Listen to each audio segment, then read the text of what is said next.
আলুর দম আমাদের বাঙালিদের কাছে অত্যন্ত প্রিয় এবং পছন্দের একটি খাবার।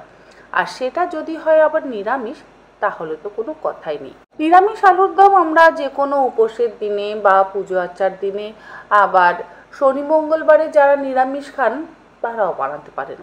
সব সময় পেঁয়াজ রসুন দিয়ে আলুর দম খেতে আমরা খুব একটা পছন্দ করি না, কারণ আলু এমনই একটি সবজি যেটা মোটামুটি সকলের ঘরে সব সময় থাকে।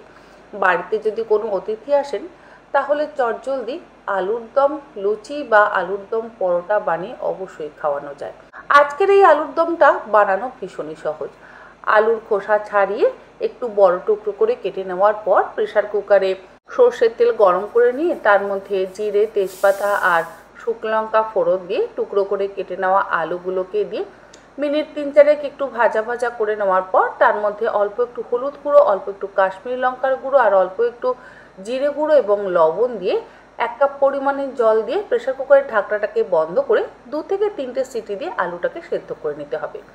অপরদিকে একটা বাটির মধ্যে 1/2 কাপ পরিমাণে টক দই, কাজু বাদামের গুঁড়ো, সামান্য একটু চিনি, কসুরি মেথির গুঁড়ো, অল্প একটু কাশ্মীরি লঙ্কার গুঁড়ো আর একটু ফ্রেশ ক্রিম দিয়ে ভালো করে ফেটিয়ে নিয়ে সেদ্ধ হয়ে যাওয়া আলুর মধ্যে দিয়ে 2-3 মিনিট ফুটিয়ে নিলেই তৈরি সম্পূর্ণ নিরামিষ চটজলদি আলুর দম।